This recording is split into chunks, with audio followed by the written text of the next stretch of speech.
எல்லாருக்கும் வணக்கங்க. இப்போ நம்ம எங்கே இருக்கோம்னா இத்தாலி GLSல கண்டெய்னர் பிக்கப் பண்ணுறதுக்காண்டி வந்திருக்கோம். இப்போ வந்து பார்த்தீங்கன்னா கரெக்டாக காலையில் 2 மணி, இந்திய நேரப்படி காலைல 6:30 மணிங்க.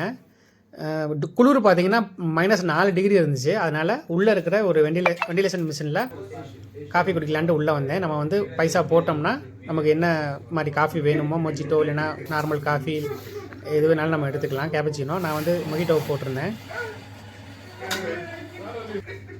கொஞ்சமாக தான் இருக்கும், ஆனால் குடித்தாலும் அந்த குளிருக்கு கொஞ்சம் நம்ம கொஞ்சம் பெட்டராக ஃபீல் பண்ணுவோம். அதனால் குடிச்சிட்டு நான் வந்தேன். என்ட்ரன்ஸ்லேயே பார்த்தீங்கன்னா செக்யூரிட்டி வந்து நுழையும் போதே நமக்கு எந்த கண்டெய்னர்கிட்ட எழுதி கொடுத்துருவாரு. நமக்கு வந்து 206, 225 2 நம்பர் கொடுத்துருந்தாங்க. நம்ம சுற்றி தேடி பார்க்கணும். சில நம்பர்களை வெளில எடுத்து வச்சுருப்பாங்க, சில நேரம் ரேம்ப்லேயே இருக்கும். இப்போ வந்து வெளில எடுத்து வச்சுருந்தாங்க. 206 ஒன்று இருக்குது. அடுத்து 225 இருந்துச்சுன்னா எடுத்துகிட்டு நம்ம கிளம்பிடலாம். 225 இருக்குது. சரிங்க, நெக்ஸ்ட் ஒரு இன்ட்ரெஸ்டான வீடியோவில் சந்திக்கிறேன். டாடா, பபாய்.